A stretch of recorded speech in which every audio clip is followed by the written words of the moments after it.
안녕하십니까. 만화공인중개사의 저자 이용훈입니다. 오늘은 공인중개사 법률 및 중개실무 제5강 시간으로서 3. 시험의 시행 공고, 4. 자격증의 기여부 등에 대해서 같이 알아보도록 하겠습니다. 자, 먼저 시험의 시행 공고 1. 시험 공고 및 응시에 대해서 알아보겠습니다. 자, 시험 공고 및 응시의 첫 번째, 예정 시험일. 자, 시험을 언제 볼 건지 그 예정 시험일 등의 공고, 예정 시험일 등의 공고일.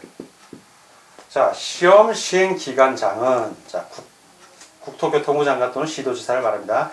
시험 시행 기간장은 시험을 시행하려는 때에는 예정 시험일 시,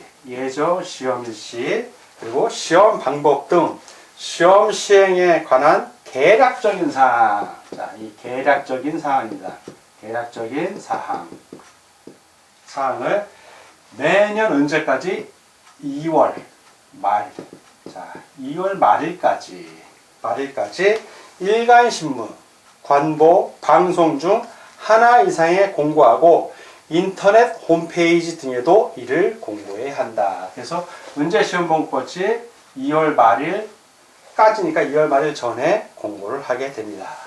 자, 두 번째, 공고의 두 번째, 시험의 공고입니다. 자, 그럼 시험은 정식으로 공고는 어떻게 하는가? 공고는 시험 시행 기간장은 시험 일시, 자, 이 시험 볼 날짜, 시험 일시, 날짜하고 시간, 시험 볼 장소, 다음에 시험 방법, 어떤 식으로 보는지, 자, 그리고 합격자, 결정 방법, 그리고 응시 수수료. 자, 시험에 응시할 때 그 수수료입니다. 응시 수수료. 이 반환에 관한 사항 등 시험이 시행에 필요한 사항을 시험 시행일 며칠 전까지, 자, 시험을 시행하는 날짜가 있겠죠. 그 시행일 며칠 전? 90일 전까지입니다. 90일 전까지. 일간신문, 관보, 방송 중 하나 이상의 공고하고, 하나 이상이니까 셋 다 해도 상관이 없습니다. 그리고 인터넷 홈페이지 등에도 이를 공고해야 한다. 자, 이렇게 시험의 공고 및 응시에 대해서 같이 알아봤습니다. 자, 이번에는 응시원서에 대해서 같이 알아보도록 하겠습니다. 먼저 첫째, 응시원서의 제출입니다. 응시원서 제출. 자, 누가 제출한다? 시험에 응시하고자 하는 자죠. 시험에 응시하고자 하는 자는 국토교통부령이 정하는 바에 따라 응시원서를 제출하여야 한다.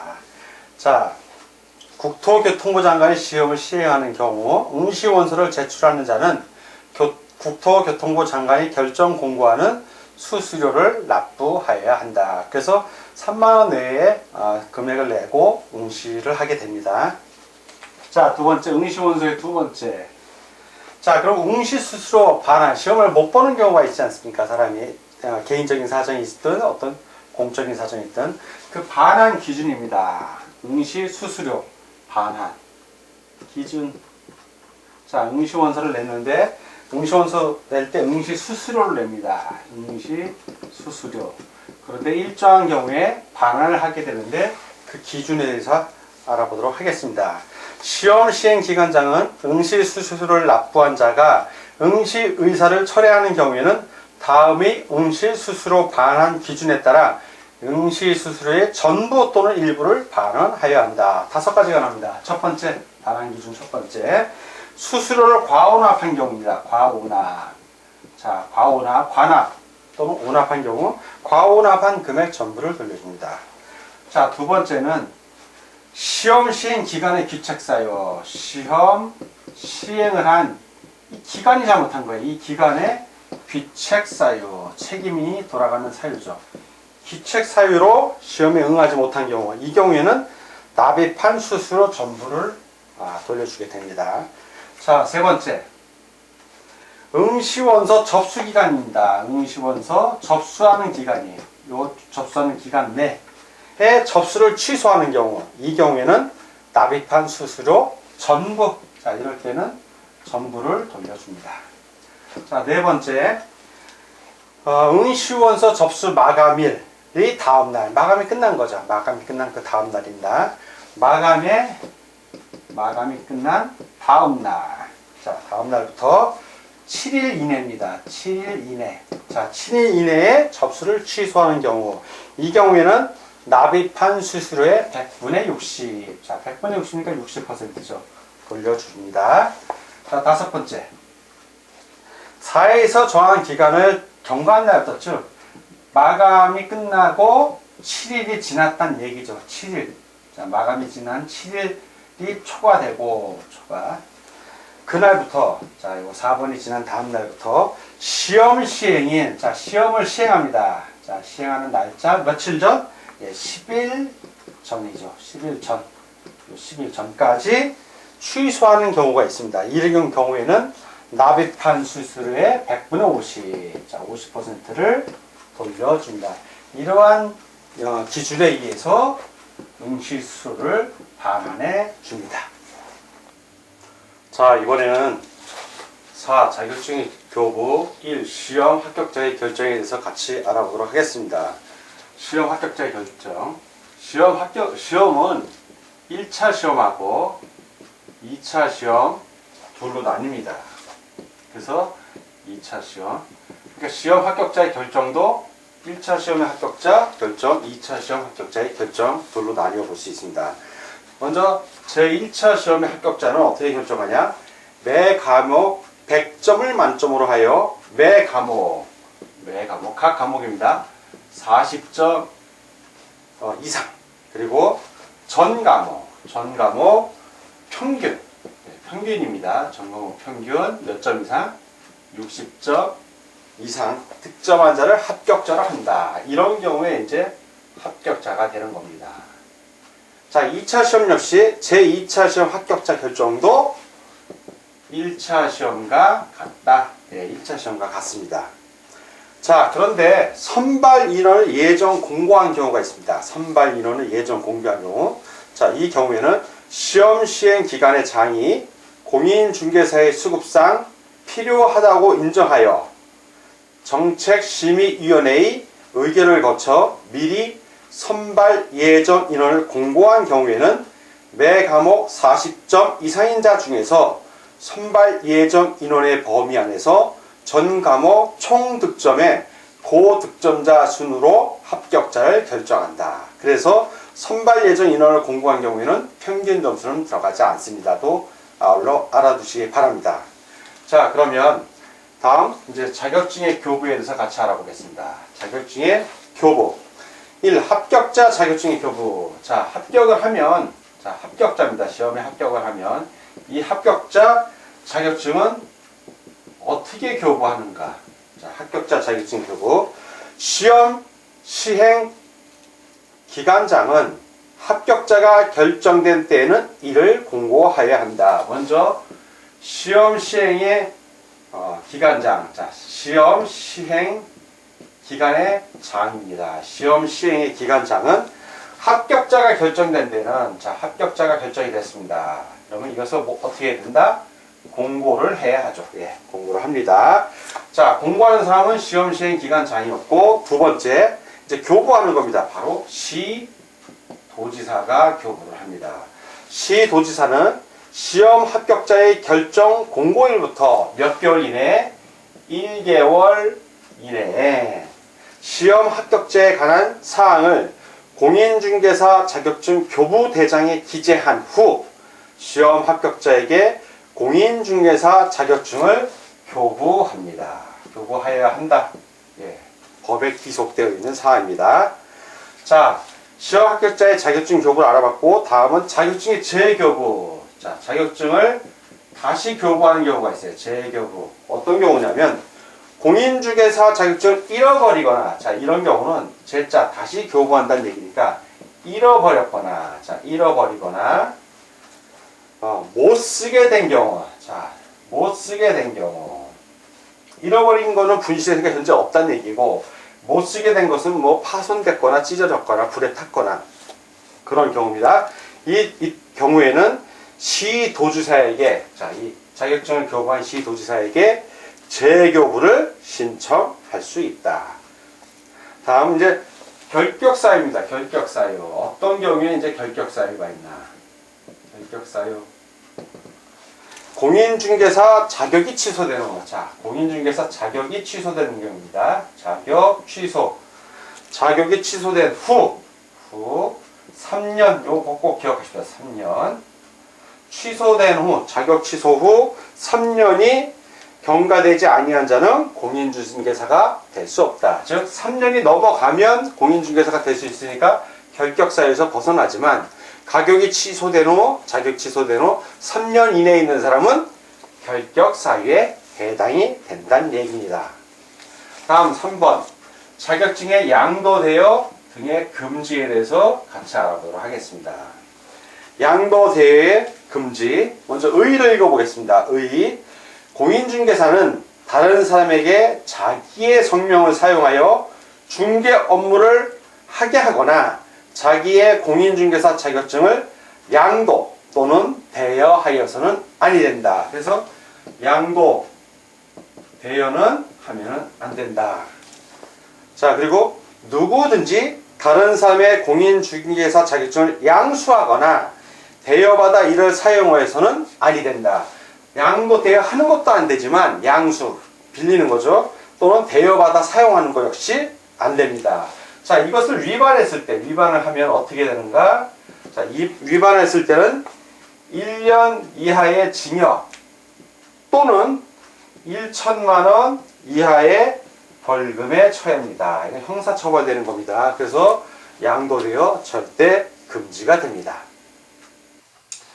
자, 이번에는 유사명칭의 사용 금지에 대해서 같이 공부를 하겠습니다. 자, 여기서 말하는 유사명칭이라는 거는 공인중개사와 관련된 게, 공인중개사라는 이 명칭과 관련됐습니다. 공인중개사. 뭐냐면 공인중개사가 공인중개사 아닌 자는 공인중개사라는 명칭을 쓸 수 있다 없다. 그렇죠. 명칭을 쓸 수가 없습니다. 공인중개사가 아닌 자는. 자, 공인중개사가 아닌 자는 공인중개사 또는 이사 유사한 명칭을 쓰지 못한다. 무슨 얘기냐면 공인중개사가 아닌 자는 뭐 공인중개인 뭐 이런 식으로 묘하게 유사한 걸 써요. 공인중개사라고 노골적으로 쓰지는 않습니다. 공인중개인, 공인중개업자 이상하게 유사한 명칭을 써요. 그러면 이런 거 쓰면 된다 안 된다? 안 되기 때문에 금지시키는 겁니다.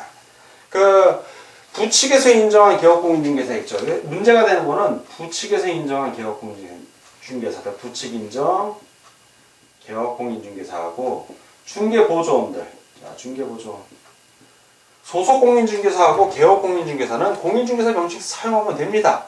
당당하게 쓰죠. 근데 중개보조원은 공인중개사가 아닌 자로서 개업공인중개사에 소속돼서 중개업무를 단순히 보조하는 자고, 부칙에서 인정한 개업공인중개사는 공인중개사가 아니에요. 이 사람들은 옛날부터 중개업을 해오던 사람이기 때문에 법에서 인정을 해준 거죠. 부칙에서 인정했다 뿐이지 공인중개사는 아닙니다. 그래서 따라서 이 사람들은 공인중개사라는 명칭을 쓸 수 있다 없다. 명칭을 쓸 수가 없는 거예요.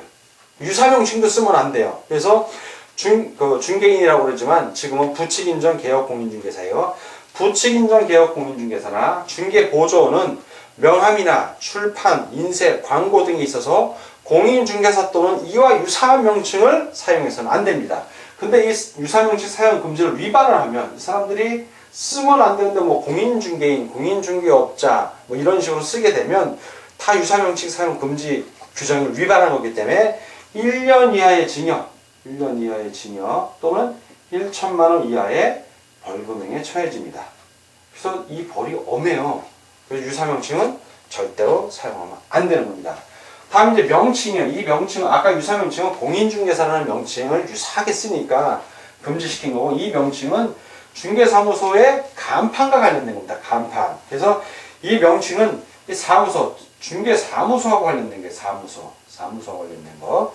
그래서 개업공인중개사는 그 사무소의 명칭에 공인중개사 사무소 명칭을 쓸 때 두 가지를 써야 돼요. 두 가지. 둘 중에 하나 쓰면 되는데, 공인중개사 사무소라고 쓰든가 또는 부동산 중개라는 명칭을 써야 돼요. 부동산 중개. 또는 그러니까 두 개 다 써도 되는 거죠. 개업공인중개사는 공인중개사 사무소 써도 되고 그 안에 부동산 중개라는 명칭을 써도 됩니다. 그런데 개업공인중개사가 아닌 자는 그러니까 무등록 중개업을 하는 자들이거나 비개업 공인중개사를 말하는 거예요. 개업 공인중개사가 아닌 자는 공인중개사 사무소나 부동산 중개라는 명칭을 사용해서는 아니 된다. 이거 하면 역시 위반하면 100만 원 이하의 위반 시 1년 이하의 징역 또는 1천만 원 이하의 벌금에 처해진다. 개업 공인중개사가 아닌 자가 있을 때. 그런데 자 여기서 문제가 되는 거는 부측에서 인정한 개업 공인중개사도 분명히 개업 공인 인정을 하잖아요. 근데 이 사람들은 공인중개사는 아니야. 자 따라서 부측에서 인정한 개업 공인중개사는 공인중개사 사무소라는 거는 쓸 수는 없죠. 이 사람들은. 그렇지만 부동산 중개라는 거는 쓸 수 있잖아요. 명칭으로. 그래서 부측 인정 개업 공인중개사는 부동산 중개라는 명칭을 사용해야 됩니다. 자 이번에는 그 명칭 명칭의 아까 의인을 살펴봤고 두 번째 5개 광고물. 자 사무실 밖에 바깥입니다. 5개 광고물의 개업 공인중개사의 성명 표기에 대해서 알아보겠습니다. 성명 표기. 그래서 개업 공인중개사가 5개 광고물을 설치하는 경우 중개사무소 등록증에 표기된 개업 공인중개사 법인인 경우에는 대표자, 법인 분사무소의 경우에는 신고 확인서에 기재된 책임자를 말합니다. 개업 공인중개사의 성명을 표기해야 한다. 즉 5개 광고물에는 개업 공인중개사의 성명을 반드시 표기, 밖으로 보여서 알려야 된다는 얘기입니다. 개업 공인중개사 성명 표기 방법. 이거를 성명을 어떻게 표기하는지 방법을 보면 개업 공인중개사는 5개 광고물을 설치하는 경우 벽면 이용 간판, 자 벽에다가 하는 간판입니다. 그 건물이 이렇게 있으면 그 출입구가 있고 위에 벽면에 간판이 있습니다. 벽면 이용 간판, 돌출 간판 이렇게 밖에 이제 나와 있는 간판이겠죠. 건물에 이렇게 돌출돼서 붙어있어 나와 있는 것도 마찬가지입니다. 돌출 간판, 옥상 간판. 자, 옥상에 이렇게 간판을 설치하는 겁니다. 옥상 간판에 개업 공인중개사의 성명을 인식할 수 있는 정도의 크기로 표기해야 한다. 그래서 보통 간판에 벽면 이용 간판에 개업 공인중개사 누군지 이름 땡땡땡 표시를 합니다. 자, 세 번째, 등록관청은 명칭과 관련한 규정을 위반한 사무소의 간판 등에 대하여 철거를 명할 수 있다.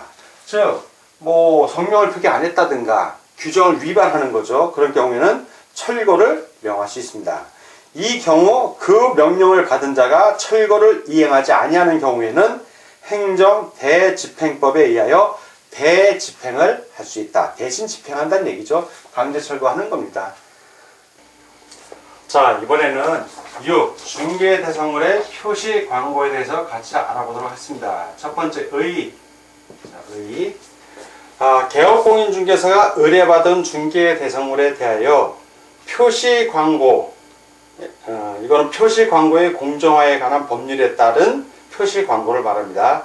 표시 광고를 하려면 중개사무소, 개업공인중개사에 관한 사항으로서 대통령령으로 정하는 사항을 명시하여야 하며 중개보조원에 관한 사항은 명시하여서는 아니 된다.